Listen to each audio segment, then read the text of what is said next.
I knew there would be trouble when they walked into the bar. Not physical, like getting somebody's bum whipped, but emotional trouble. I didn't want to hear it. Up until a few months ago, I would have considered them friends. Even when things went to hell, if they had just kept their mouths shut, they would have been fine.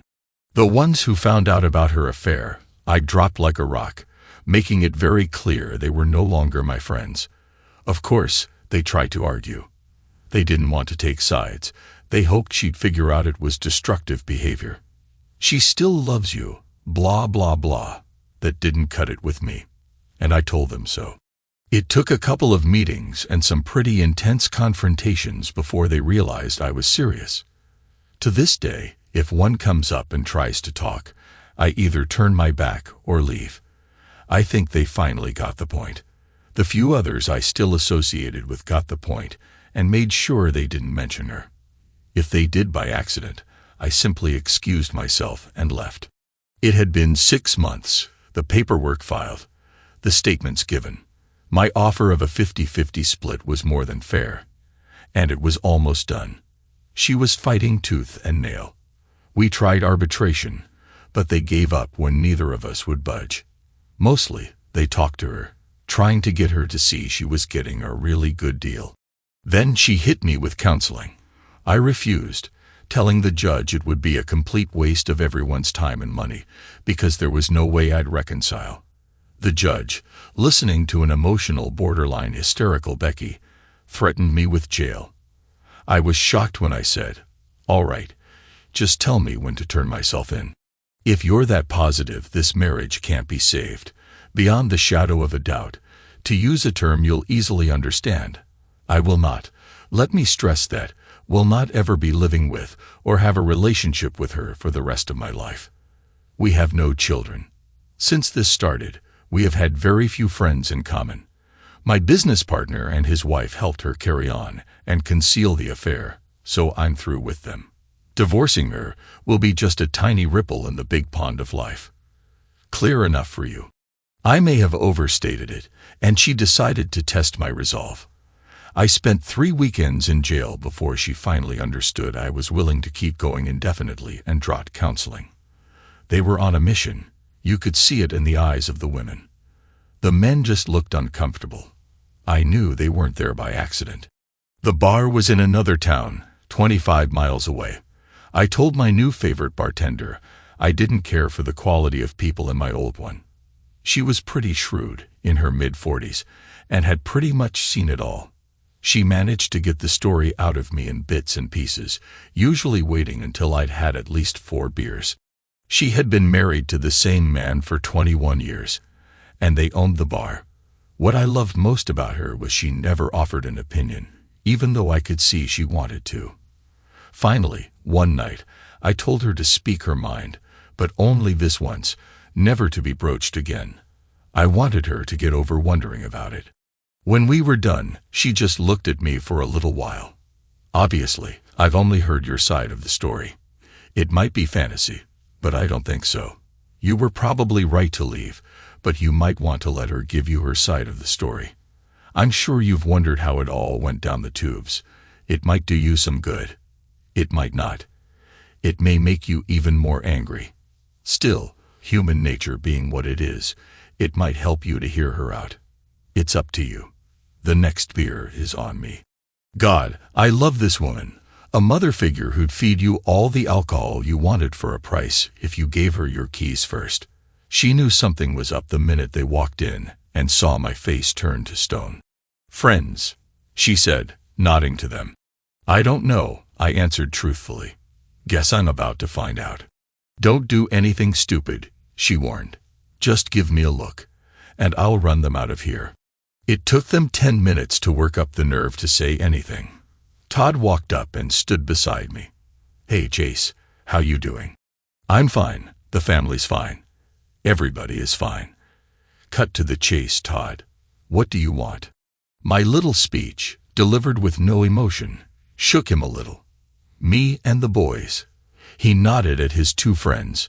"We don't really want to do this, but Becky has them all bummed out, crying over what? In a hole you're being over something she's sorry about, and you won't forgive her for. You remember being married.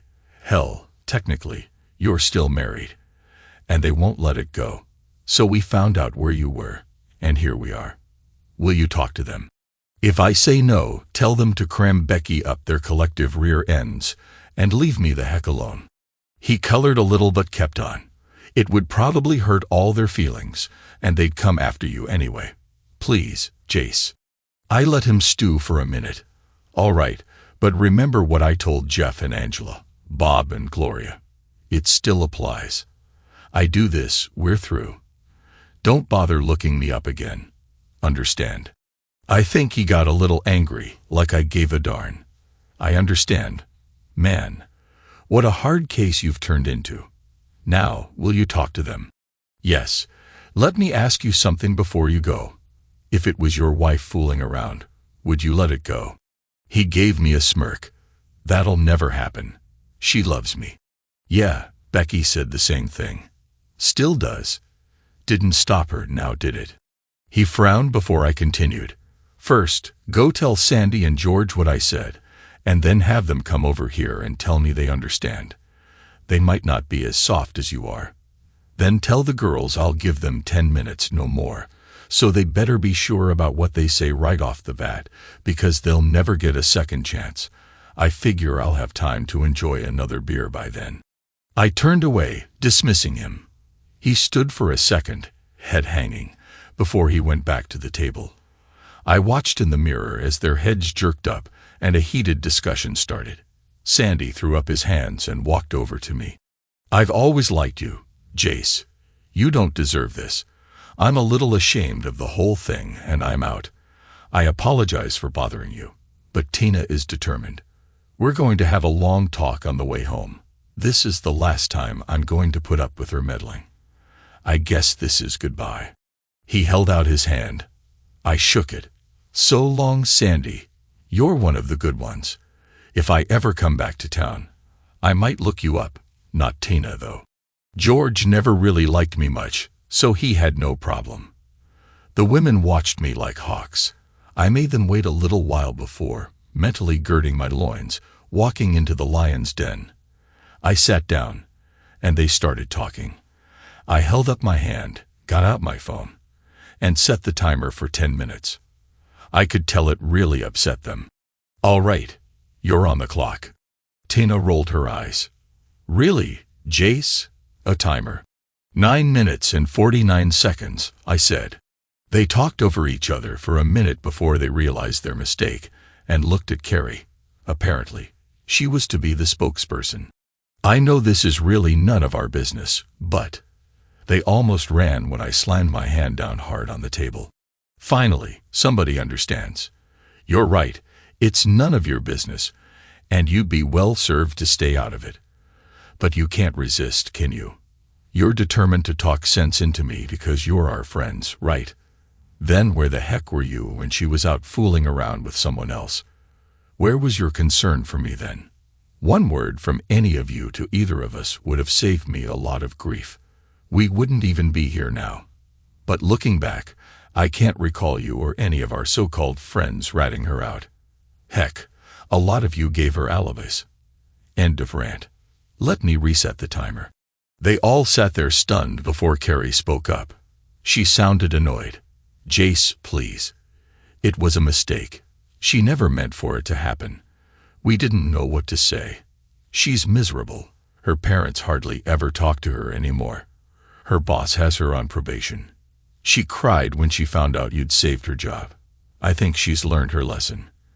Time to swallow your stubborn pride and take her back." I rolled my eyes. I'm sorry I didn't read the Unfaithful Wife Cheating Handbook. I wasn't aware there was a time limit on how long I was allowed to be angry. So now it's okay. Fine. Kiss, kiss, promise, promise, and we live happily ever after. Not hardly. You know, I'd be a lot calmer if you people wouldn't keep shoving her in my face. Still think you know what's best for us. They actually looked a little guilty before nodding. Yes, you all feel that way. I looked around the table, and they all nodded their heads again. They babbled for a few more seconds, but I stopped them. "Hold on, Let's go off the clock for a second here. Carrie, if you found out George was fooling around on you, and all of us knew and didn't tell you, would that be all right? Or if the spouse was found out, would they eventually be forgiven? You love him that much. She frowned but said, I would eventually. And if the person he was fooling around with was someone you knew, a friend even, married to a friend, could you forgive them? She looked definitely uncomfortable. They all suddenly seemed very nervous. I'd like to think I would after a time if I thought they were really sorry. I grinned. Well, that's great because Jan and George have been fooling around for about 8 months now. In fact, when I heard the rumors about you guys, I didn't believe them. Before you ask, I was going to tell you what I'd heard, but other things came up that required my attention. I left it alone because I thought you deserved to find out on your own, like I did. By then, I didn't give a darn about any of you anyway. It's why I moved here. I heard they had a better class of jerks, so take your pious, hypocritical platitudes and shove them up your collective rear ends. I stopped, breathing heavily. There was dead silence around the table. So let the healing begin. That way we can all get over it. Carrie, tell Jan you forgive her. Jan, in 4 months, you can promise her you won't fool around again, and everything will be fine. You'll have a stronger marriage for it. I'm pretty sure that's in a chapter of the cheating handbook somewhere. I stopped to catch my breath. Let's get Todd and George over here too, and do a blanket healing. And Carrie, don't throw too many stones, or I'll have to tell an interesting tale about you and a dancer during your last girls' weekend in Myrtle Beach. Did I mention Becky told tales when she was drunk? And we were alone. Tina, you and Sandy need a new circle of friends. Looks like the old one is pretty worn out. We finished our conversation about me and Becky, but it looks like you guys have a lot to talk about, so I'll be leaving now. Let's not do this again. Ever. Bye. Was it a crummy thing to do? Maybe, but it didn't bother me much. He without sin, and so on. There was a heck of a row at the table. Lots of yelling, tears, and more than a few slaps. Sandy grabbed Tina, and they went to another table. He wasn't loud but had a finger in her face, and she was crying pretty hard. Finally, Marge, the bartender, told them to either leave or tone it down. They trooped out, all but Tina and Sandy. She timidly came up to me. I'm sorry, she said with her head lowered and avoiding eye contact. Then she gathered her courage and looked up. It's just that we thought you were the best of us. You guys seemed really happy. I didn't believe it when you split up, and I figured once you calmed down, you'd talk it out and get back together. I'm guessing everyone, especially Becky, didn't expect your reaction. You're really through with her, aren't you? Yes, Tina, I am. You're wrong, though. You and Sandy are the best of us.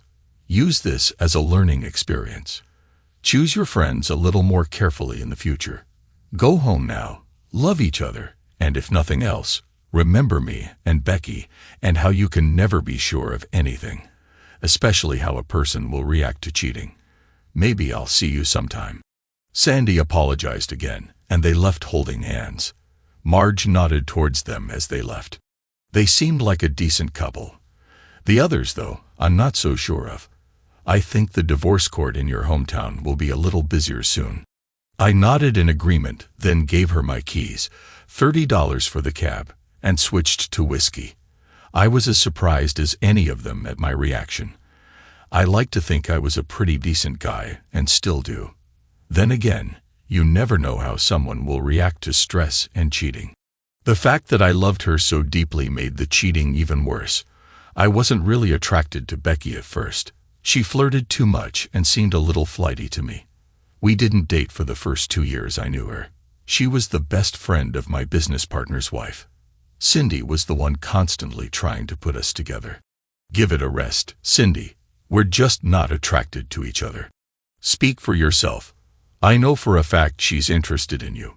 You'd be good for her. Being half busted, I smiled and kissed her cheek.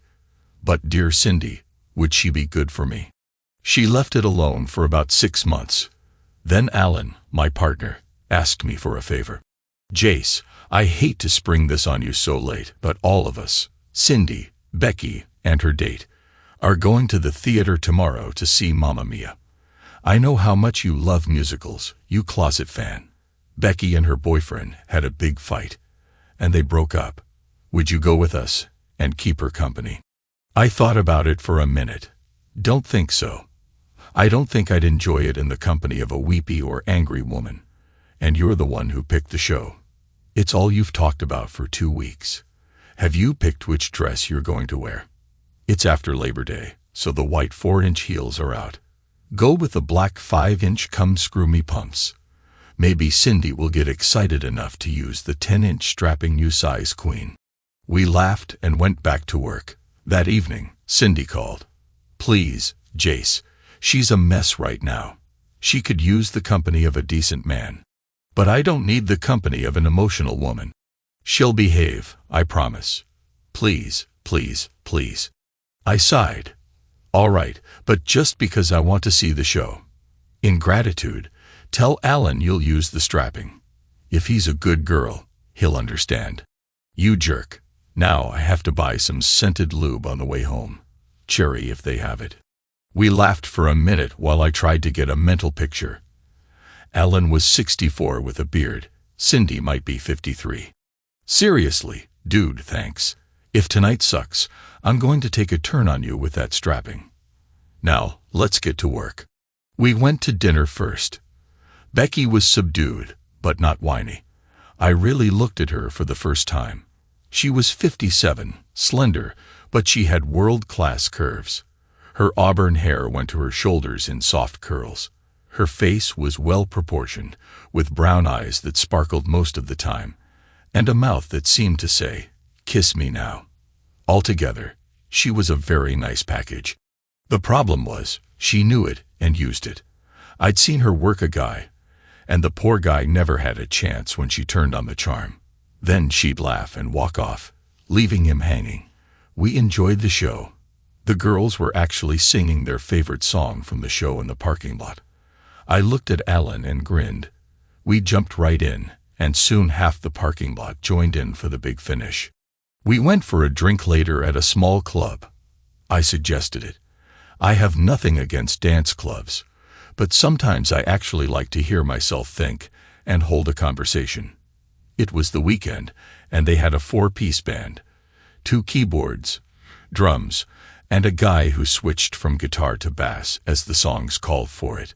The music was old light melodies, mostly slow. There were actually a few couples dancing on the small floor. Alan looked at Cindy, and she dragged him out on the floor. One was all I got out before I was on the floor with a hot woman wrapped around me. It was slow, soft, and comfortable instead of arousing. "Thank you," she whispered. "For what?" I asked in surprise. "For showing me good guys still exist.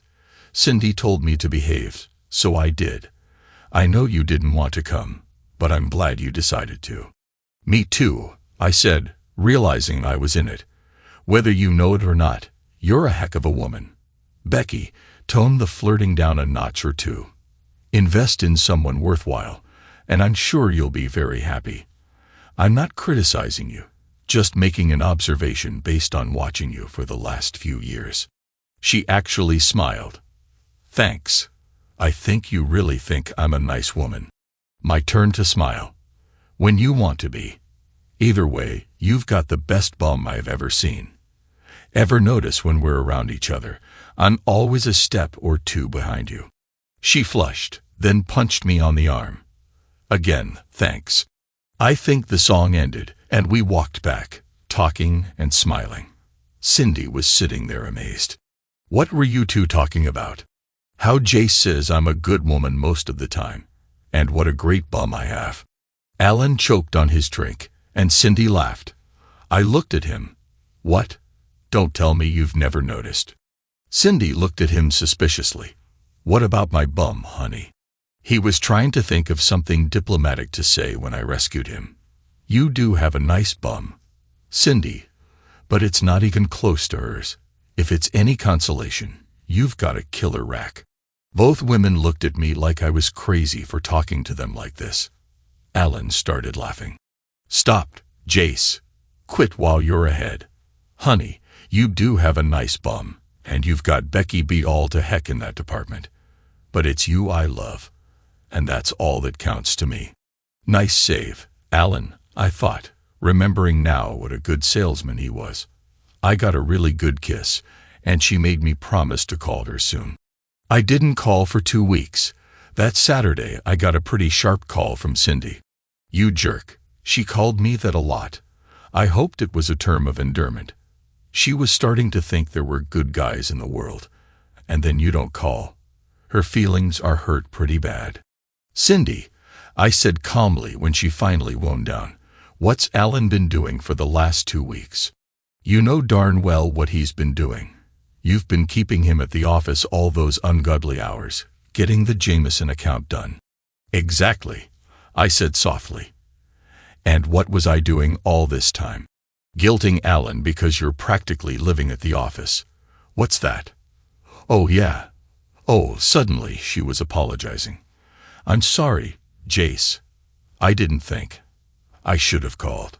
Well, call and tell her now. Tell her if she's interested. I'll call next Thursday. I will. I wasn't thinking. I thought later many times about my next statement and how true it turned out to be. Relax, Cindy. She's your friend, of course. You want to protect her and help her be happy. I understand. Gotta go. She was still talking when I hung up. I did call Thursday, and she chattered happily. We made a date. She wanted to go to a movie and then back to what she called our club. I threw in dinner. We had a really great time. The movie was awful, one of those vapid tearjerkers some jerk was making a fortune writing. But the dinner and the dancing were great. By the time we left the bar, she was firmly under my arm. I surprised her by not coming in when I dropped her off. She looked disappointed until I explained why. I'd love to, honey, but Alan and I are working tomorrow. We're almost over the hump with this account, and another recording will make us pretty secure, so we're putting all we have into it. I think calling her honey did the trick. I got a really strong kiss, followed by another. I finally had to break it off. Darn, you know how hard it's going to be working tomorrow thinking about these kisses. If I blow this account, I'm making you support me. She giggled prettily. You'll do fine. If you think those were great, wait till I bring out the almost engaged game. That wasn't the almost married game. More giggling. No, that was I really like you a lot. First a kiss, then keep up what you're doing, and you'll get the almost engaged game soon. Now go conquer the business world. Call me soon. She and Cindy surprised us by showing up the next day, bringing a home-cooked meal. You have to eat right, she said, sailing by me. They set the conference table, and we enjoy a feast fit for a king. Afterward, they cleaned up and packed away everything. I found her on the conference table, testing its durability. What are you doing? I asked. Stress testing the table, she replied. I don't want it to break when we use it. Cindy laughed and enjoined her. Yeah, it'll hold us. Bye, honey. Becky got up. Yeah, bye, honey. See you this weekend. We're going to the lake to grill and swim. You guys need some sun. As an ad guy, I know one of the most important rules is to always present your products in the best light while minimizing any weak points. The girls had both bought new swimsuits. Becky wore a modest top, but her bottoms were a bit revealing. Cindy had a modest bottom, but her top was quite minimal. I still don't know why we weren't asked to leave the state park. Perhaps the fact that the lifeguards and manager on duty were all male had something to do with it. Alan and I almost burned the stakes because we couldn't keep our eyes off the girls. Eventually, they put on cover-ups. We ate, played in the water, and got into a volleyball game, us against 4 guys. Every time they scored, Becky would bend over to pick up the ball, or Cindy would jump up and down. We won the game despite not being very skilled. Just before it got dark, they dragged us into the water, not being very skilled. Just before it got dark, they dragged us into the water, snuggling into us. We thought we were kissing when she pulled back and dove under. She popped back up grinning. Cindy did the same. "Sorry," she said. "We were getting too hot." I looked around at Cindy and Alan. Cindy was completely naked, and I noticed that she occasionally bounced. I couldn't see her hands either. "Honey, will you get my cover? Aren't you going to put yours on?" She put her fingers to my lips and said, "No, I intend to stain your upholstery on the way back." Want to complain? Not in the least. Looks like I need to get Cindy's cover too. Not in the least. Looks like I need to get Cindy's cover too. That's her top, isn't it? I'll pass the safety line. Cindy squeaked when she saw it.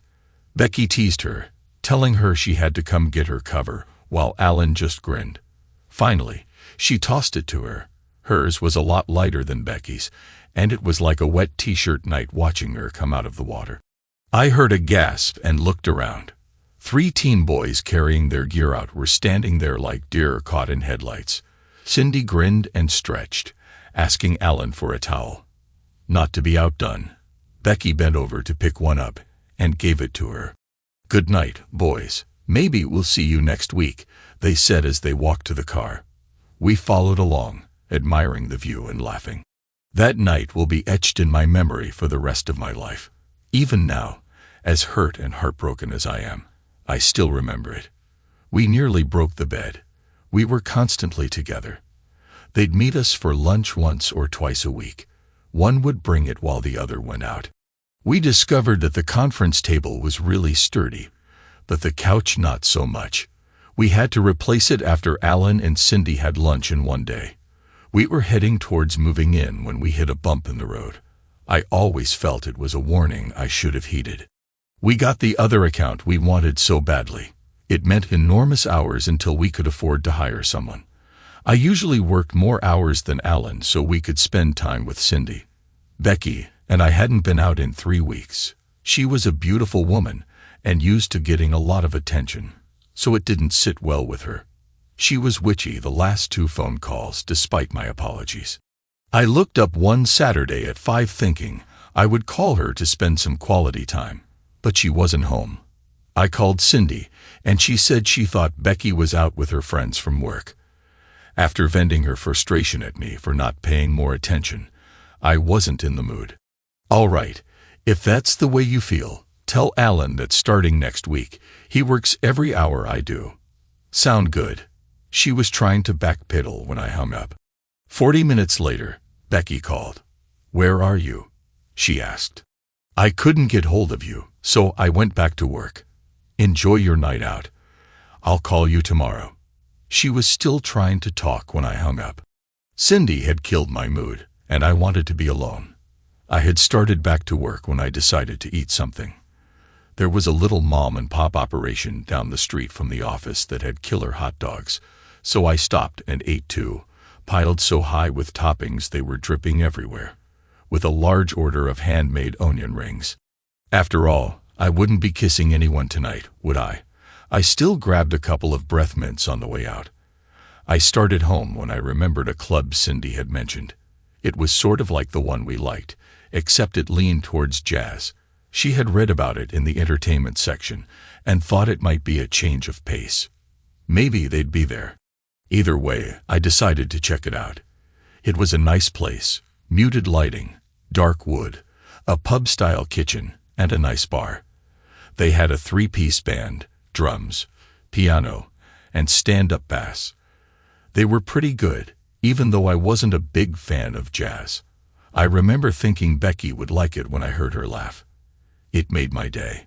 This had been where she had gone with her girlfriends. The sneaky little devil was doing what I was doing.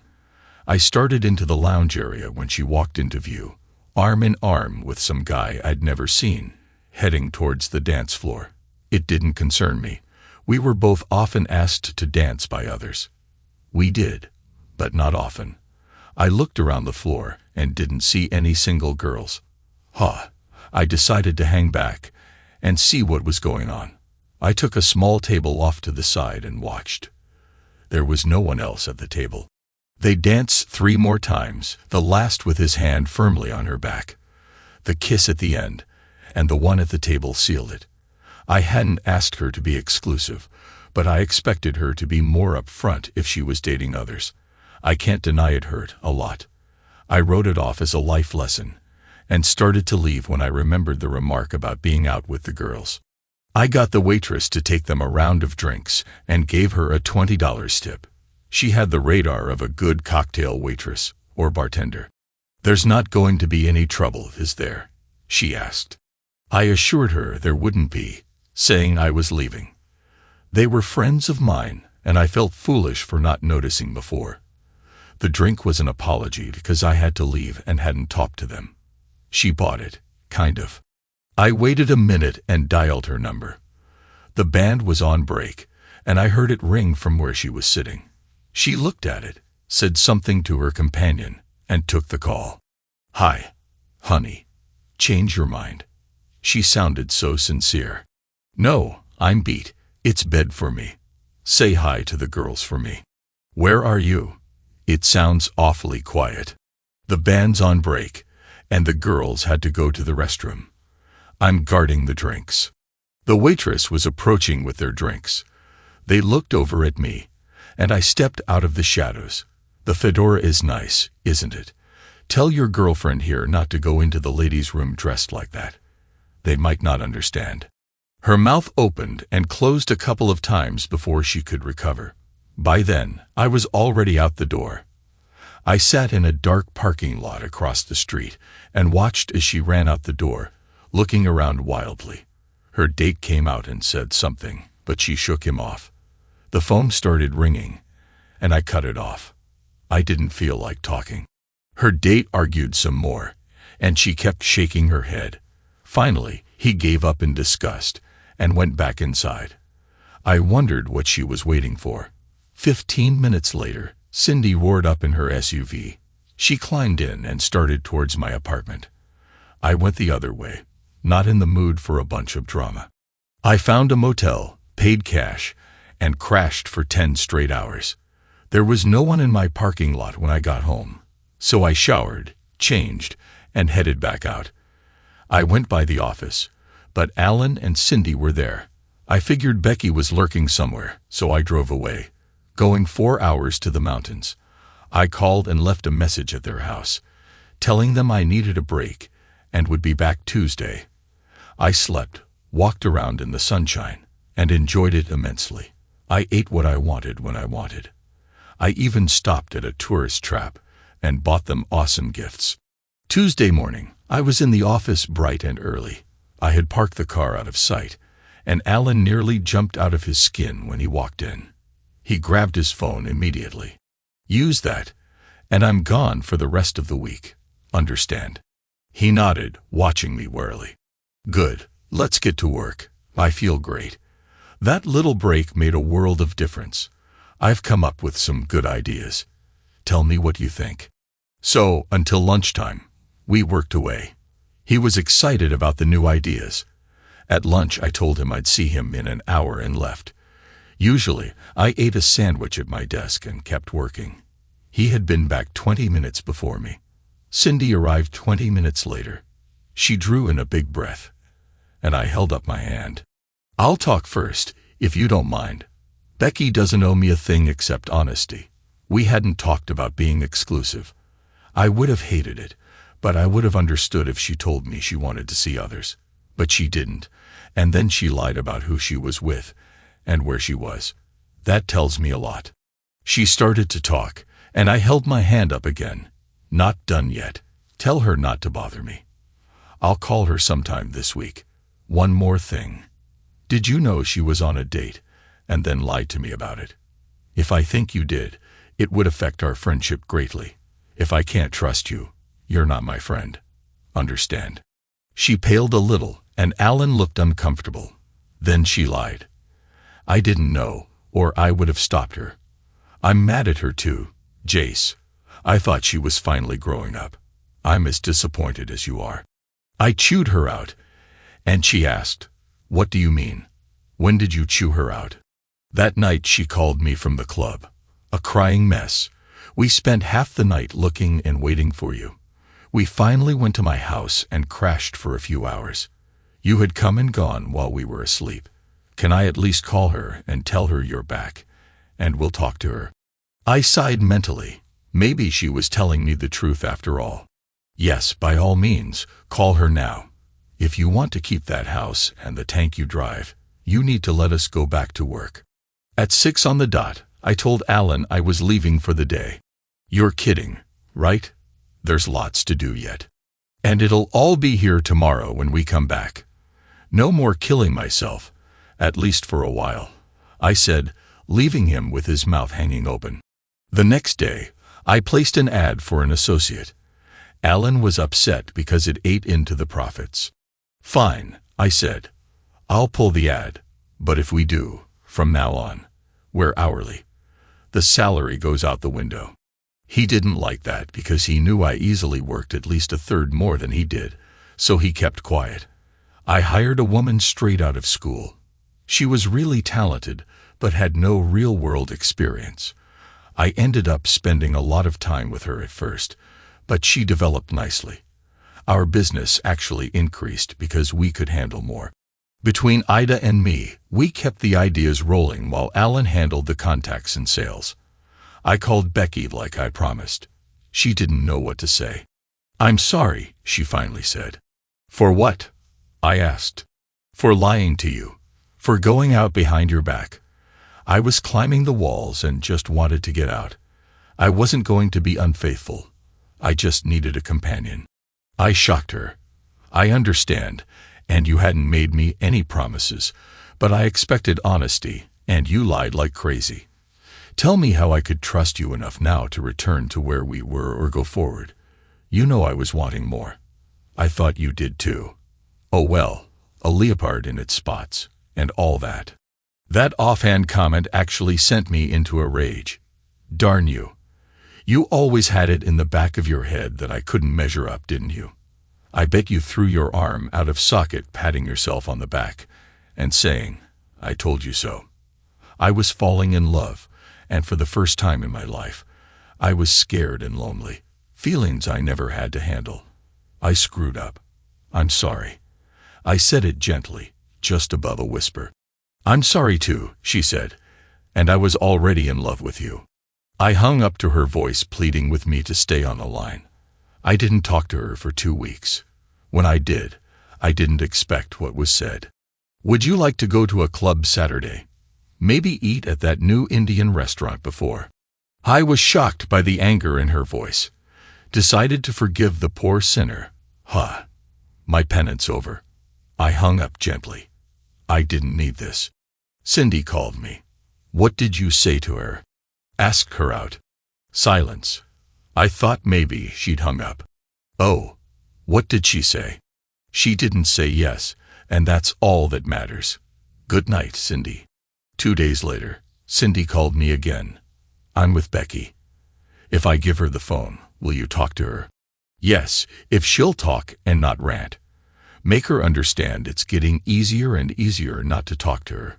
If she wants to say something, do it without drama or hysterics. Tell her, then hand her the phone." I heard a couple of minutes of whispering.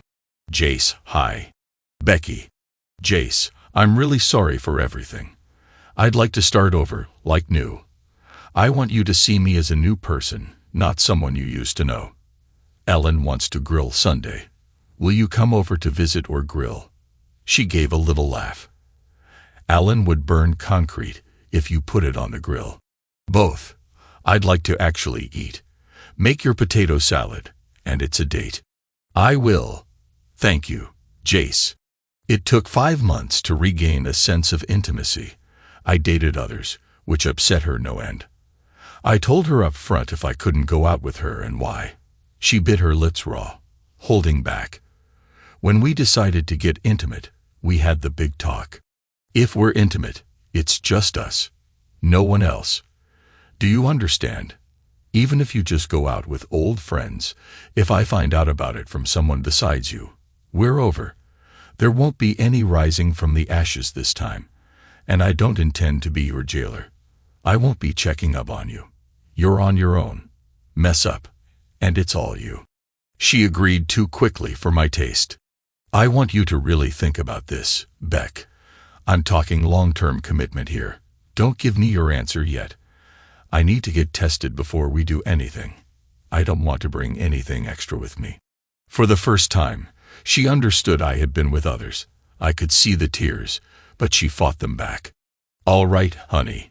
I haven't been with anyone since you, but I'll do it too, and I already know the answer." A week later, we exchanged clean bills of health and apartment keys. Being close with Beck was always exciting, but the welcome back closeness nearly killed me. I actually fell asleep at work twice.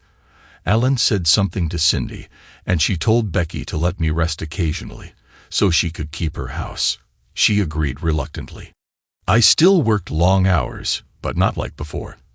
The experience had taught me to prioritize. We had been living together for 8 months when I called her at her job. "Can you get off this afternoon?" I wouldn't ask, but it's really important. She agreed instantly, so I picked her up, handing her a drive-through bag. "Sorry, babe, this will have to hold you until dinner." I refused to tell her what it was about. We drove to a nice neighborhood and pulled into a driveway. There was a for sale sign out front, and a realtor waiting. "Is this your wife?" she asked politely. "Maybe," I said. "I'll know by the end of the day." Becky looked at me like I was crazy. "Well, let's have a look, shall we, dear?" Really, men have no clue what's really important in a house, don't you agree? Oh, they understand structure, brick and wood, but they don't have a feel for comfort or possibilities. She kept up her patter as she showed Becky the house. 3 bedrooms, a nice big lot, a small patio.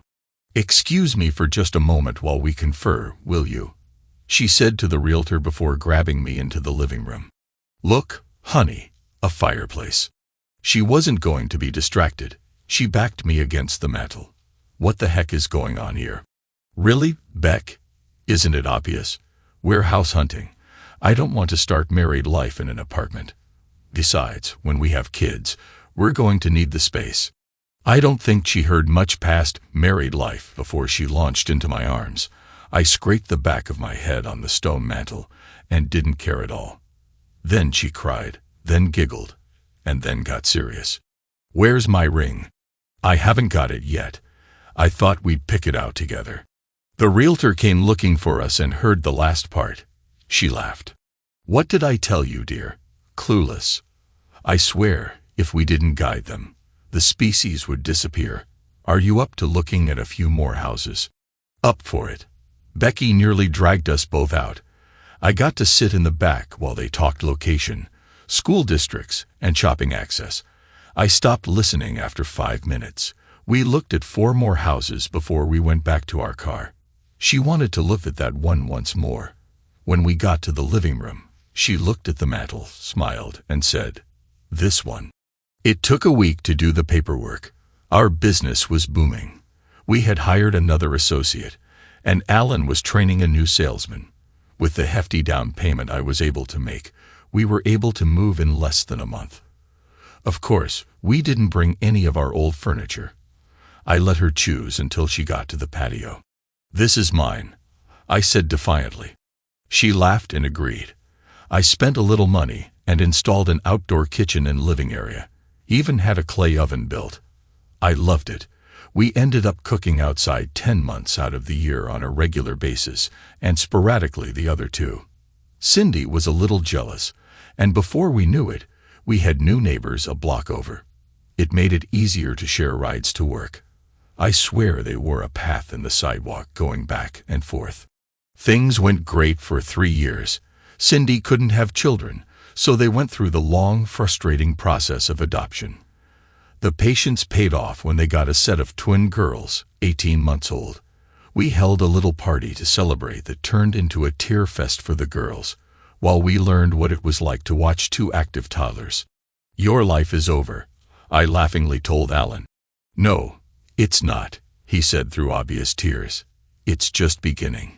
I was really quiet as we walked home, and so was Becky. I stopped at the end of our driveway. "In 4 months, that way I won't have to carry him or her through the heat of the summer." The neighbors must have thought we were crazy. on our knees in the driveway, hugging and crying. Right after that conversation, the economy started tanking. 6 months later, Becky's company suddenly declared bankruptcy. She didn't get severance pay. She didn't get her vacation pay. Nothing. She was pretty distraught. Calm down, honey. A lot of people are going under, including a few of our biggest competitors. We're getting a lot of interest from their old clients. I may have to work a little harder, but we'll be fine. And as good as you are at your job, someone will snap you up. The economy got worse, and she never found another job in her field. No one wanted to pay her what she was worth despite her experience, when they could get an MBA straight out of school for half as much. She fretted. She brooded. She and Cindy joined a gym close enough they could walk to, pushing the kids in strollers. This kept her going for a few months. Never really out of shape, she was like a rock. After a couple of months, she started volunteering for some big causes, hoping she could network a job out of it. I didn't like it because she would be gone almost every other weekend to some charity event or another, but I kept quiet, thinking it was doing her some good. One Friday, she came in at 2 a.m., waking me from a dead sleep with a first class, "I'm so excited" job. I got a job. I'm the new assistant event coordinator for the Sloan Group. Tonight was my tryout, and they liked what they saw. They represent 4 major charities. It's not as much as I was making, but close enough to start. She was on an emotional high, and I cuddled her, making the right noises. It had been almost a year, and she still wasn't pregnant. We went to the doctor. He looked over the tests he'd ordered. "You're both fine. Everything is in good working order. There's no reason why you won't be pregnant soon. My guess is it's the stress she's been under because of the economy. Animal birth rates go down if the food supply is threatened, or if there is an unusually large number of predators in their range. It's the same with women. Birth rates are low in stressful environments, like war zones, for instance. Go home, practice a lot, it'll happen," the doctor said. But it didn't happen. She came to me the next day during lunch. "Honey, I need you to do something for me." "Sure, baby, what do you need?" She fidgeted for a bit. "I want you to let me go back on birth control for another year. Let me get comfortable in my new job and build up enough time so I won't lose it over pregnancy. Just a year, honey. I promise." I was actually a little relieved.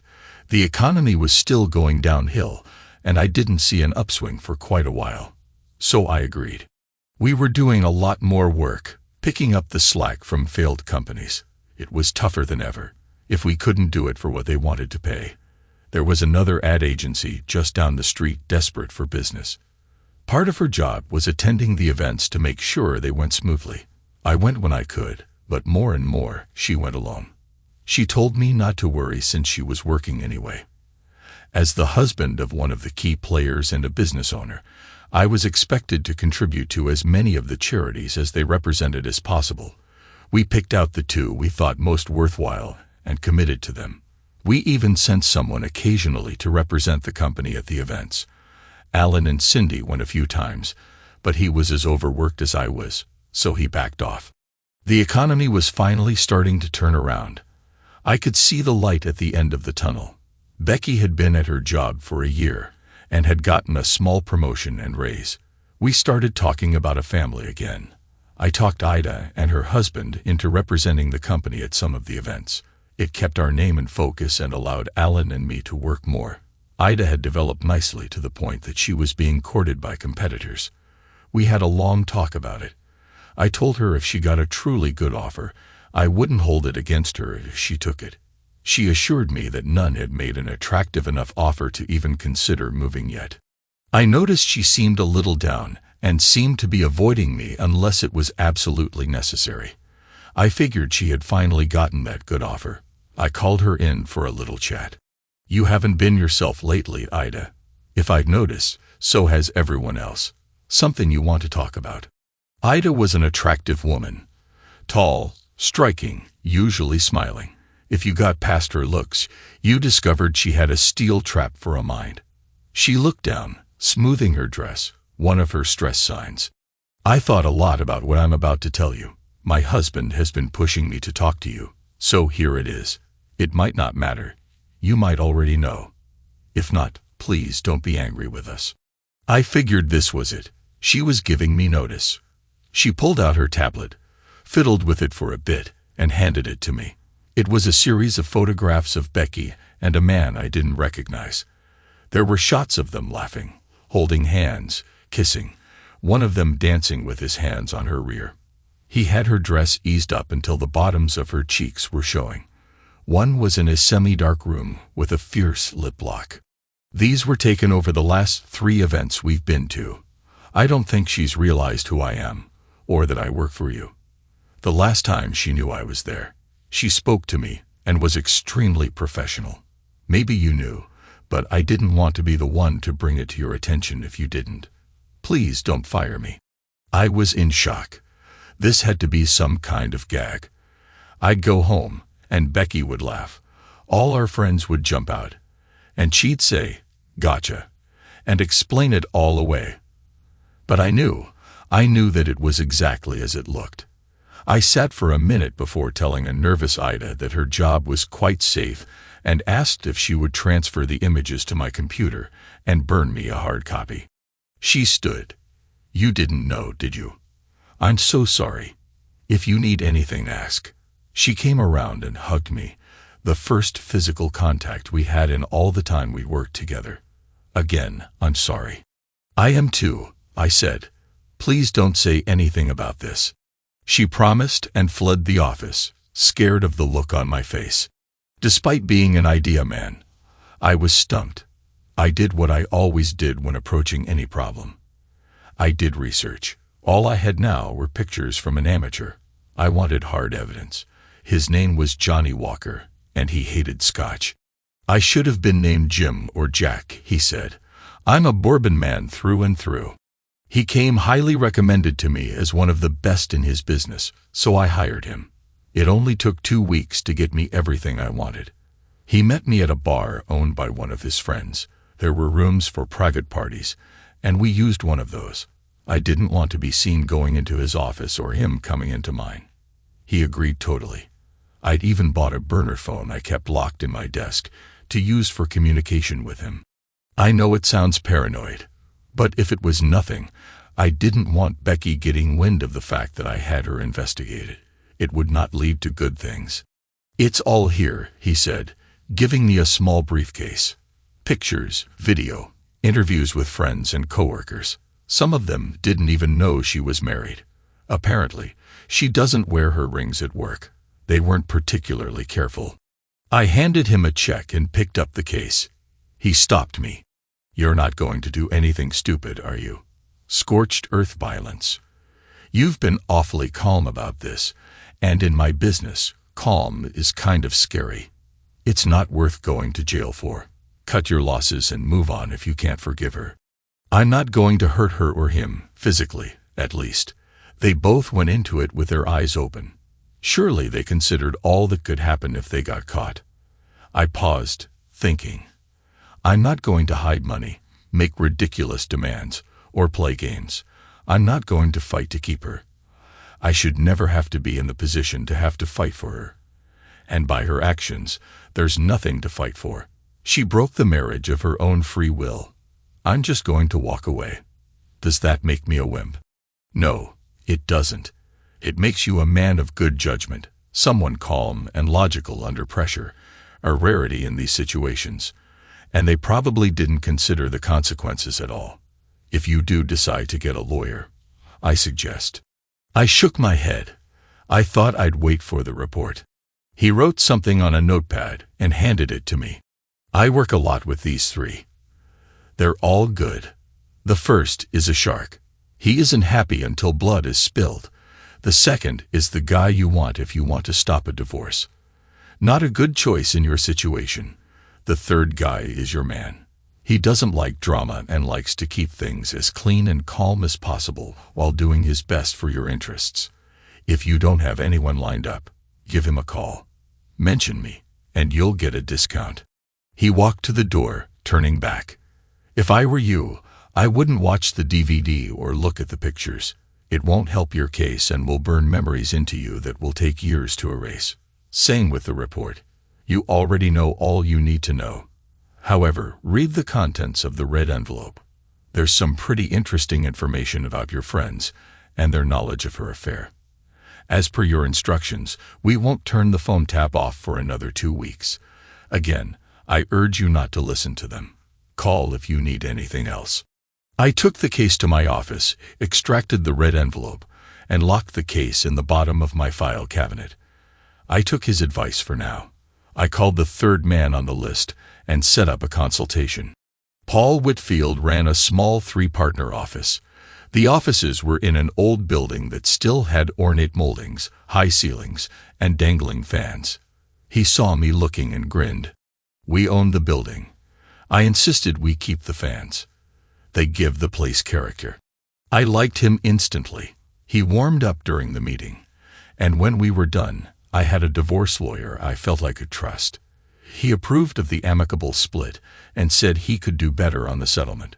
This wasn't a no-fault state, but it should make it easier for everyone if she didn't fight. Think she will. I have learned recently that I have no idea what she is thinking or doing. When can we file? Thursday or Friday, whichever you think best. I thought about it. Can I have it done on a Saturday evening?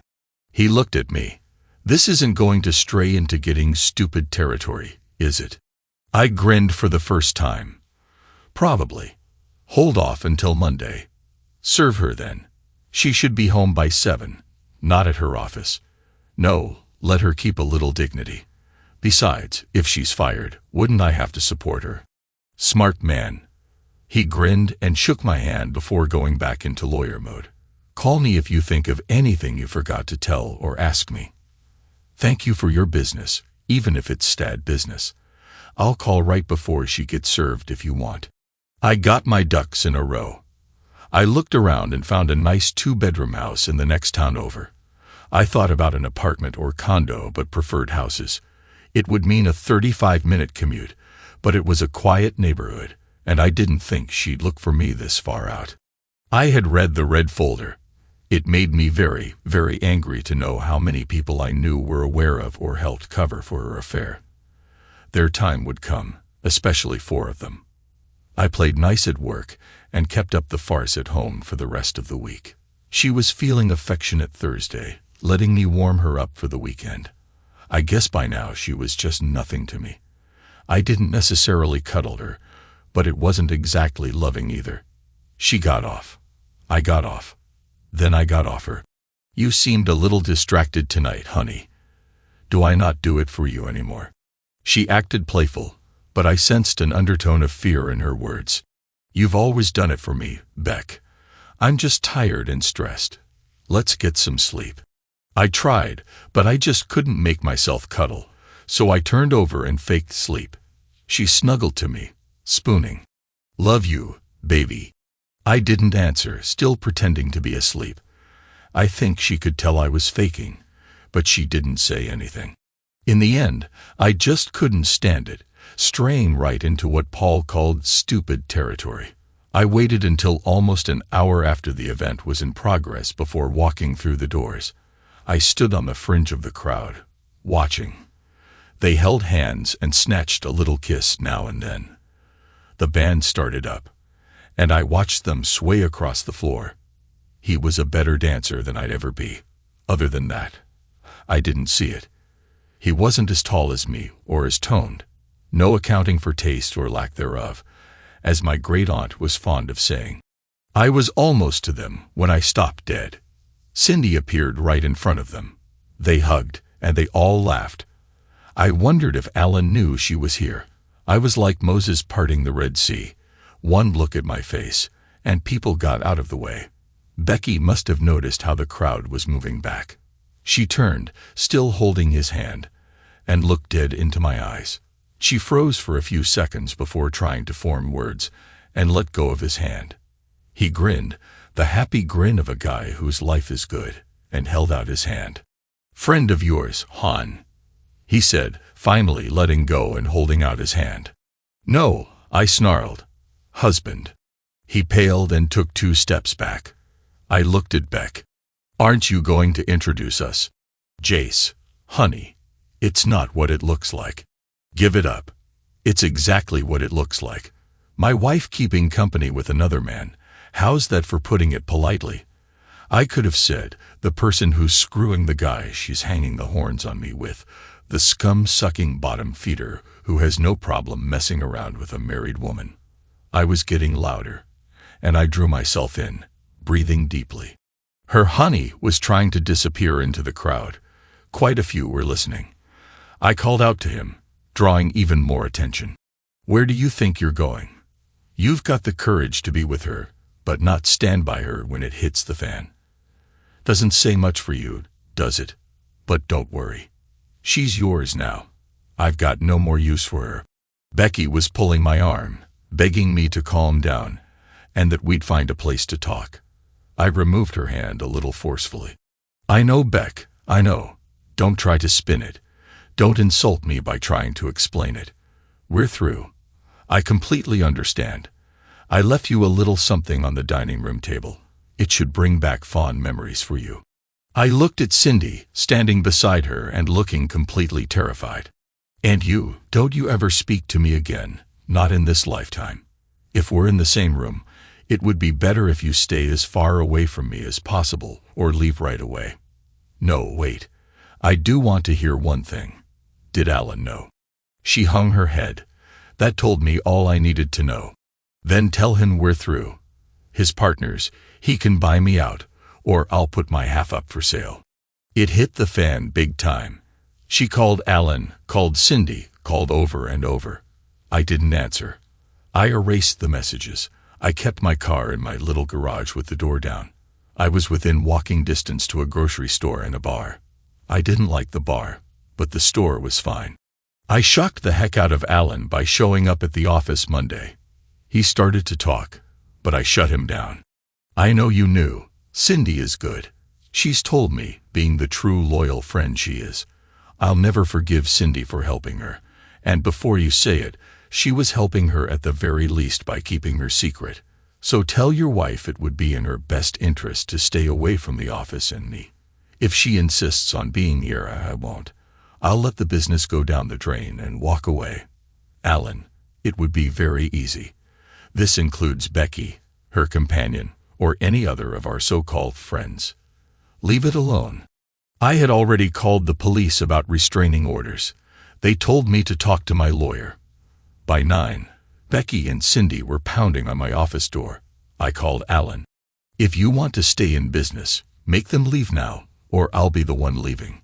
And I won't come back. I could hear a lot of the argument through the door. Becky was refusing to leave, and Cindy was supporting her. Alan was trying to make them understand.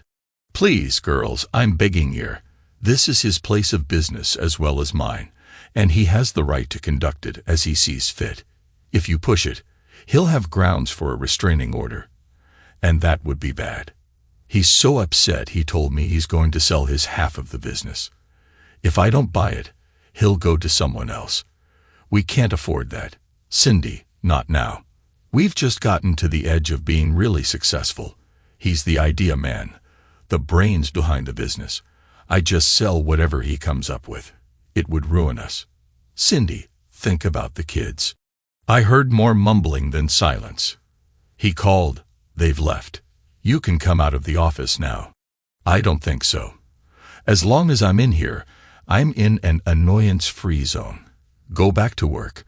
Try to figure out what you're going to do, and ask Ida to come in, please. He was starting to beg again when I hung up. It's been an interesting few days. Care to hear about it? She said as she sat down. Curiosity got the better of me, so I nodded. I was there. You had forgotten, hadn't you? I nearly flipped when I saw you. Mac and her husband and I were trying to intercept you, but you were too quick. Mac said he saw anger on your face. I know you managed to scare the heck out of quite a few people after you gave your little speech and left. It was chaos for a while. Becky did try to follow you, but Cindy and the guy held her back. I was close by then, and I heard Cindy tell her to give you a little time to cool down first. She was crying, saying if she didn't get to you, Then she'd never get another chance. But by the time she broke loose, you were gone. Quite a few of the patrons left after the scene. I have a feeling donations that night were a little shy of expectations. She stopped looking at me. Do you know his name? Yes, and his age, his residence, what kind of car he drives, his past, and everything else a really good PI could come up with. She shuddered a little. You're not going to do anything cruel, are you? Yes, I said, making her blanch. I'm going to ignore him. Every time he walks around a blind corner or hears a loud noise behind him, he'll expect it's me. He'll be a nervous wreck for a while. Eventually, he'll figure out I have absolutely no interest in him, and that will be the biggest insult I could give him. What about your wife? They had to almost carry her out of the place. I think she's beginning to realize how bad it's going to be. I don't have a wife, I said, stone-faced. Then I grinned. Ease your mind. But if anything ever happens and you find yourself single, I'd be like a politician at a pork barrel. White boys aren't all bad. She smiled. I don't cross the color lines, but if anything ever happens for you, I'd make an exception. We stood, and she hugged me. It felt great. She rubbed those nice, comforting hands across my chest. I couldn't help it. I smiled. She grinned back. We worked the rest of the afternoon. When I came out, there were 2 envelopes on my bike seat, one from Cindy and one from Beck. I knew Alan was watching as I dropped them on the ground and left. I hadn't gone a block when I saw a familiar SUV behind me. I laughed into my helmet. Let the chase begin. I was on my Yamaha Roadster 102, a nod to success. It was 2 years old. I'd gotten a really good deal on it. Beck loved it, and we spent many afternoons just tooling around, exploring, keeping close. I suddenly made a right turn on red. There were 2 cars behind me, stuck. I whipped into a parking lot 3 blocks down, waited until I saw them zip by, and went back the way I'd come. They were probably still driving around in circles when I pulled into my garage. I carried the burner phone I'd gotten with me and left my regular phone locked in my desk drawer. I still used it for business. I'd screen and delete everything but my customers and lawyer. Beck finally sent a registered letter, which I signed for, then sent back to her unopened. My lawyer did all my talking. She's a firecracker, he said, and she sure knows a lot of colorful words. She was living in the house, and I was making half the payment. I directed Paul to tell her it would stop 6 months after we divorced, by which time I hoped to sell it, or she could buy me out. I knew that would never happen. She simply couldn't afford it. She refused to get a lawyer. Paul shrugged. She isn't required to, but you can bet at the first hearing, the judge will strongly suggest she get counsel. That will be the first attempt to drag it out as long as she can. She's not going to let go. I saw it in her eyes. I'm all right with racking up the billable hours, but at some point, you need to talk to her or just say the heck with it and withdraw the petition. He saw the look on my face and held up his hands. I didn't say go back to her. Just do what you're doing now and ignore her. It may take a while, but eventually, she'll get tired and agree to the divorce. Let's give it until the actual hearing. Maybe she'll realize she's wasting her time and be reasonable. You really think so? I felt a faint ray of hope. Nope, he said, grinning as he walked me out. She got her friends to intercede for her. Bad idea. Really, really bad idea. Word got out about my reactions, and most of them understood it was a forbidden subject. Then her mom took up the banner. I'd always liked her, and I told her if she needed anything, help in any way, I'd be insulted if she didn't call me. But if she said her daughter's name one more time, I would never speak to her again. My mom became involved. I tried to make her see things as I did. It didn't even slow her down. I left and didn't return for 3 months. She stared right back into trying to get me to be reasonable. I left, and she called me 2 weeks later, crying, and promised to never bring her up again. I think she got it now. She was going with the sad, I'll suffer in silence. But you know I'm right, look. It wasn't working for her. She did say she thought I needed to see someone. The anger is changing you, honey. Not for the best. You need to get your balance back for your own well-being. I thought about that for a while. I tried to compartmentalize, keep it separate from the rest of my life, but never could get it to work. It was the worst when I saw Cindy. She still came occasionally by the office. She knew better than to say anything. She could see in my eyes what I thought of her. She and Alan were not doing well. They were stressed, trying to figure out a way to save the business. Alan tried to talk about it once. I actually listened, calm enough now to be curious as to what they could possibly say that would justify their behavior. Please, Jace, I'm begging you here. If you pull out, we both know I'll be out of business in 6 months. I've worked as hard as you to make this a success. I'll lose everything. The house, the cars. I have children, remember. I need to provide them with the best quality of life possible. Instead of calming me, it just made me angrier. Really? You're using the kids as a bargaining chip. Tell me something. Did you even remotely consider how I might react when my best friends in the whole world were helping the love of my life betray me? You might have considered the ramifications before you got involved. Maybe if you remembered the last time she did something like this, and my reaction back then, when we weren't married or even seriously committed, you would have spoken up. Were you thinking about the kids while you were lying to me? He flushed and looked really, really angry. God dang it, it's time for you to get over yourself and think about the harm you're doing here. Because your feelings are hurt. She betrayed you. I'm sorry I shouldn't have allowed Cindy and myself to get involved. I was trying to protect you. Do I need to kick your rear to get you to understand? Wrong thing to say. You wanted to protect me. Then why didn't you read Cindy the riot act? Tell Beck she was making a serious mistake. Threatened to tell me unless she stopped. I think you weren't worried about me at all, but more worried about the business. This cash cow has moved her last. Alan, you're good at what you do. You'll find a job pretty easily, especially now that the economy is rebounding. You may not have the quality of life you have now, but you'll survive. Cindy could actually get a job for a while to help. It might give her the shock of reality she needs. And as far as kicking my rear, you don't have any idea how part of me wants you to really try. My mom says I need to release some of my rage. Pounding the daylights out of you might go a long way towards doing that. Now, if you're done, get the heck out of my office. Go work on your resume or something. As I said, Alan is 6 feet 4 inches. I just barely made it to 6 feet, and he outweighed me by 60 pounds. But the thing he didn't have was rage. He grabbed me, spun me around, opening his mouth to say more. I didn't give him a chance, swinging instantly. I gave it everything I had, putting all the pain and rage I had into one punch. It landed right between the eyes. He went down like an imploded building. I stood over him, rubbing my knuckles. I believe we're done here. The door had been open, and Ben, our new salesman, was standing there with his mouth open. I think I'll work from home the rest of the day.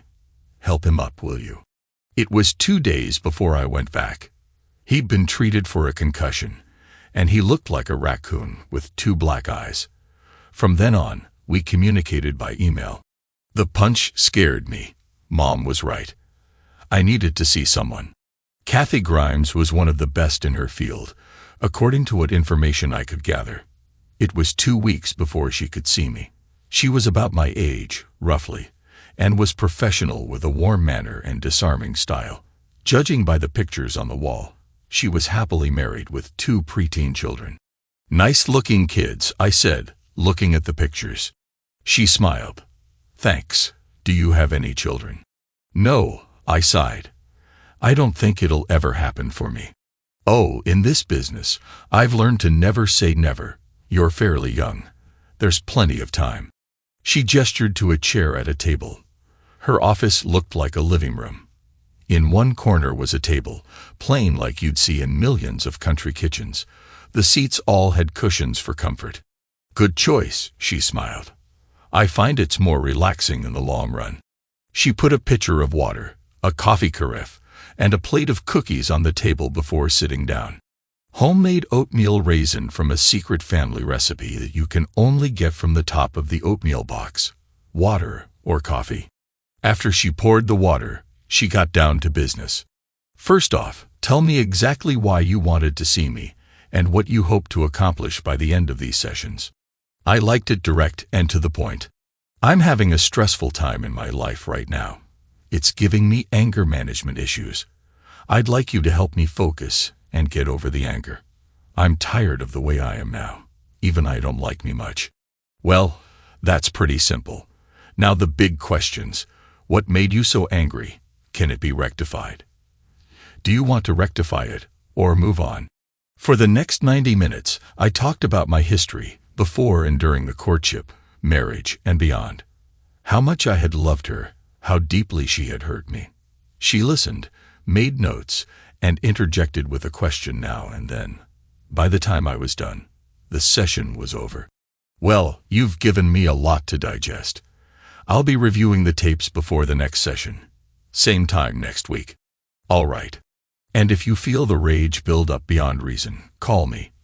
I'll try and work you in. Would you like me to prescribe something to calm you? Thanks, but no. See you next week.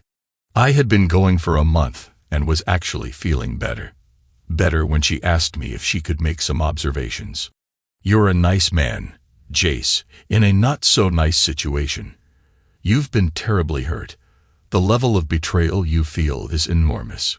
That's why you react so strongly when your wife is mentioned. I see this sort of thing all the time, and I'd never seen a deeper sense of betrayal. It's eating you up, and you don't know why. In my opinion, you still love your wife. She held up her hand before I could speak. That doesn't mean you want to go back to her. The fact that all your friends seem to support or turn a blind eye only compounds the situation. All of them telling you to get over it, forgive her already, didn't help any. It keeps the pain front and center. In the end, you have to ask yourself if you'll be happier with her or without her. I thought about it for a few minutes. It stinks either way. She's betrayed me twice now. If I take her back despite any promises she makes, she'll have it in her head that if she messes up again, I'll just forgive her again. I'm not willing to take that chance. I couldn't go through it again. I paused, and she waited. So I guess we're done. I still love her, but love isn't the issue here. Trust is. I can't ever see a way to trust her again. And that says it all. And all our so-called friends, I can understand a little reticence. It would be a terribly awkward conversation. But the ones who helped her, the ones who gave her alibis, and kept her secret, they're dead to me. Looking back, I realize they were mostly her friends anyway. I think you know by now, I've always been pretty much a loner. I like people, but I don't have the need to surround myself with them all the time. There's a song lyric, being alone doesn't mean I'm lonely. That's me. She was nodding. That's consistent with my understanding. My opinion, if you want it, is to go ahead with the divorce. But, and I can't stress the importance of this, you need to talk to her. As long as you don't, she's going to hold hope that she can get you back. Tell her why that will never happen. If you can make her understand, she may stop fighting the divorce. You've told me how you fought counseling, but you seem to be at the point now of being calm enough to consider it, especially if it gets you the results you want quicker. I can set up a few joint sessions with her if you like, act as a referee. Your choice entirely, but that's my expert opinion. I thought about it for a while. I was tired. It needed to be over. Maybe if I went to counseling with her instead of fighting it, she would finally understand and let us move on. Think she'll come? She nodded. I'm almost positive she'll see it as a chance to finally state her case and get you back. I'm warning you now, though. It could be pretty painful. I told her to set it up. I've been in pain since I found out. I'm pretty sure a little more won't kill me. The sad part was I knew she still really loved me. I knew because I listened in on her phone conversations for the next few weeks before I allowed Johnny to remove the taps. The first days after we split were mostly her calling me. The messages I didn't listen to on my phone. I got to hear anyway. Most were tearful entreaties for me to talk to her, to let her explain. After about the first 50, it was down to one sentence. Please talk to me. Jace, please. The conversations with her friends were pretty interesting, especially Cindy. God, we really screwed up, didn't we? Yes, we did. I don't know what I was thinking, Cindy. Why did I do it? She actually giggled. You did it because it was fun. You're a classic cake eater, honey, thinking you could have them both, and he'd never find out. I never thought he'd find out either. I'm sorry Alan found out, but I knew he'd never tell. He needed Jace too badly. Heck, we all need him. You know he's trying to get out of the partnership, don't you? Say, if we do it in our private lives, wonder what he was up to in the business. We've got to get to him, get him back on board. We've got to fix this. Becky was sobbing quietly. I don't think there's enough making up in the world to fix this one. Cindy, he's really angry. He left me a folder with pictures and interviews. You'd be amazed how quickly some were to throw me under the bus. I can't believe how arrogant we were. Some of her friends were no better. Most talked to her about strategies to get me in the same room with her, right up to and including kidnapping. Most promised to talk to me. Their reports afterward were entertaining. One woman chewed her out pretty badly. I'm done. He almost took our heads off. And the sad thing is, we deserved it. He asked my husband if I was all right with you having an affair and actually helping you cover it and give alibis. What was I doing when he wasn't around? I'm still mad. Jack is really angry. I'm pretty sure you're done. Beck, I know we are. I wouldn't ask any more of us to talk to him. Sorry, Honorable. The jerk actually called her 3 times. She hung up on him the first time, but the next 2, right before I turned the taps off, were enlightening. Don't hang up, Becky. We're in serious trouble here. We need to talk. Our jobs are in the balance. You think I give a dang about the job, Greg? The worst thing I ever did in my life was go to work for you. I could hear the irritation in his voice. Come off the high horse, girl. You practically begged for this job. It might have been my idea to fool around, but you didn't hesitate once the subject came up. Speaking of that, wanna get together? He's not coming back, and you know it. The look in his eyes that night scared the heck out of me. We could console each other. He'd never know. She exploded. That's what we thought the first time. Remember how that worked out? And if he's that upset now, what do you think he'd do if he found out? No means no, Greg. Never again. Calm down. It was just a thought. I have to go in front of the board of directors next week. Word of our little escapade has gotten back to them. You'll probably get a call too. We need to decide how to spin this. She actually laughed. Spin this. If they ask, I'm going to tell them the truth. We had an affair. We both share the blame. I will tell them that it's over and that I'll never do it again. If they let me stay, I doubt they will. He'll try one more time. They'll fire me, Becky, whether they do or not. This type of work is all I've ever done. If I get let go and word gets out, I'll probably never work in this business again. She softened a bit. I'm not throwing you under the bus here. It was both our fault. But I have to tell the truth. If I don't and Jace finds out, I really will be done. I'm actually fond of you, Greg, but you're not worth my marriage. Well, she seemed sincere. I called their direct boss and arranged a meeting. He showed up with his lawyer, scared to death I was going to sue them. That kind of publicity in this economy would seriously compromise their fundraising abilities, and I knew they had a very strict moral code, an absolute necessity for their company. They could lose contracts, and it would be very hard to attract new charities. Up until now, they'd had a really good record. I played the tape for them. Before you talk, I need to tell you this tape was legally obtained. If push comes to shove, I'll make it a public record in my divorce. I let them sweat before I gave them my proposal. I'll forego legal recourse for certain considerations. First, my wife is never to know of this meeting. Second, reprimand her, Demote her.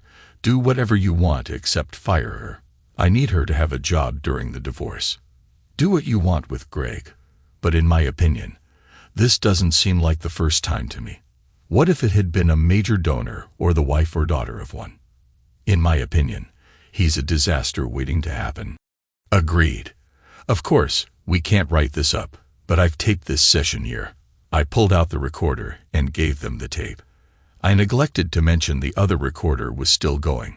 Now if I make trouble for you, you can play the tape. And one more thing. You have a volunteer, Cindy Waller. She helped my wife conduct her affair and covered for her. It might be good if she wasn't associated with you any longer. They looked like bobbleheads, shaking up and down in agreement.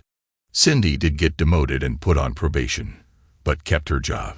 Cindy was mad when they told her it might be best if she volunteered for another organization, but she understood. I feel like Jace was behind it, she whined to Becky. What if he was? So what? I bet Alan would agree if you would admit it. Judged by the company you keep, Cindy, and right now I'm toxic. They allowed Greg to resign, and he didn't get a letter of recommendation. I have no idea where he ended up, but he gave Becky a goodbye call. They canned me. Oh, it was polite, but I'm gone with no recommendation. I guess this is goodbye. She seemed sympathetic. I'm sorry, Greg, but we brought it on ourselves. At least you're not married. There was silence for a second. Actually, Beck, I am. She's in service in a not-so-nice place right now. She rotates home in 3 months. You jerk. How could you do that to her? At least Jace is home, out of danger. I agree. I am a jerk, but I was lonely, bored, and you were agreeable.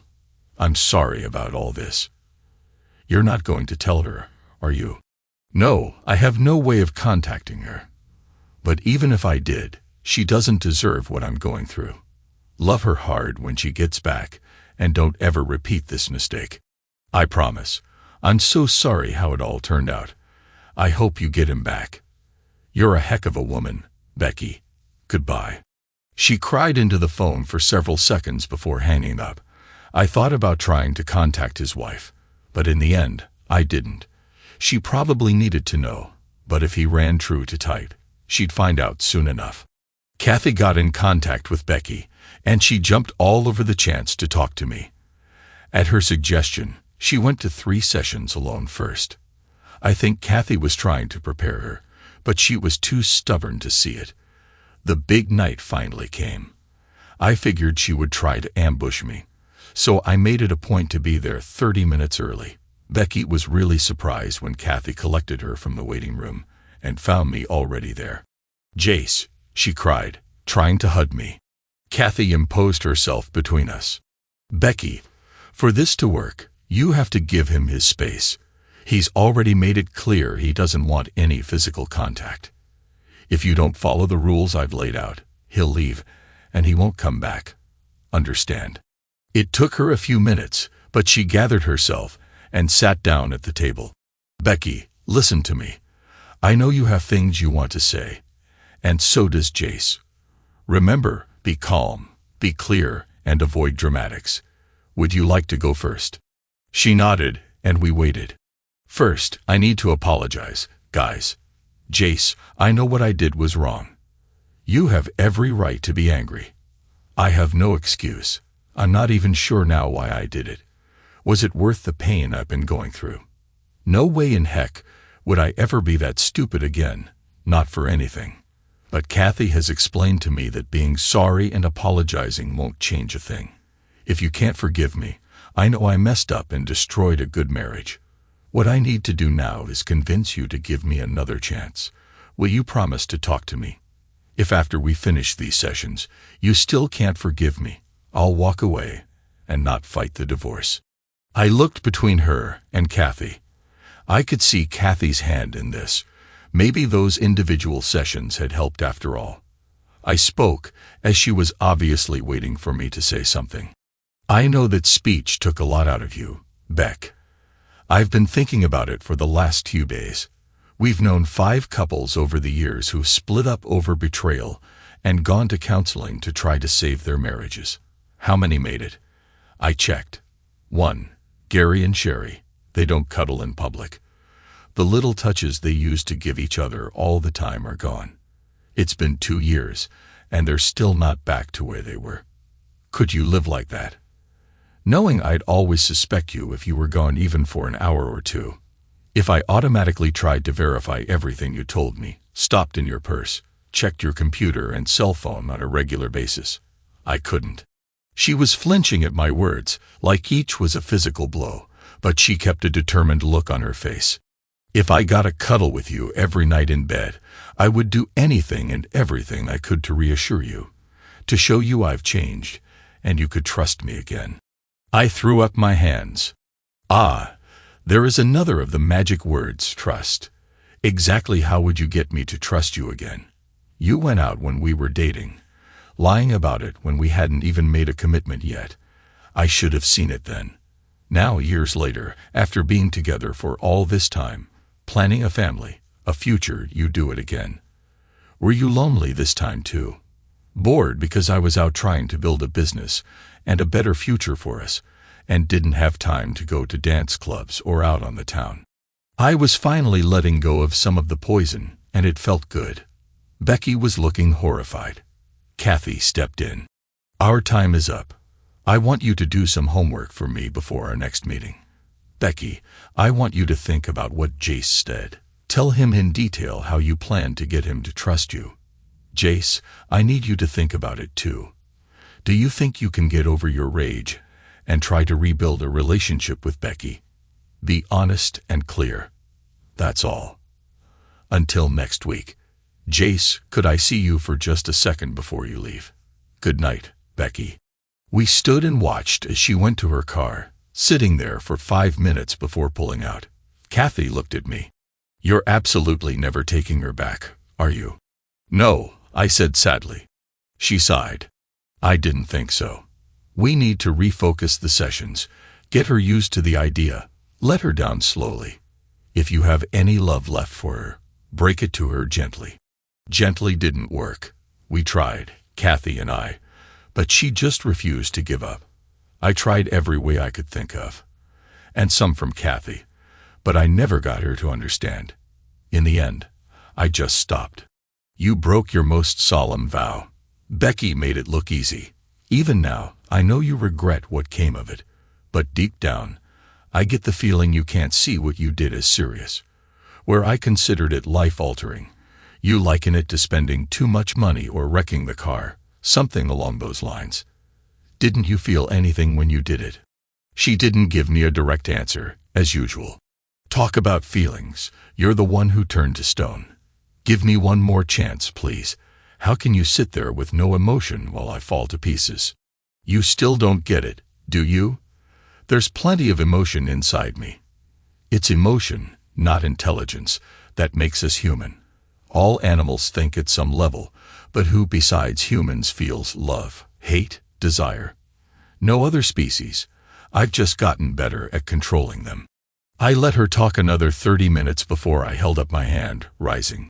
It's over, Beck. Accept it and move on. Understand, I still love you, but it isn't enough anymore. The divorce is final in 4 weeks. It's best for both of us. You're still a young, beautiful woman. You'll find someone else. When you do, if you ever get tempted, think of us. You will deserve your best.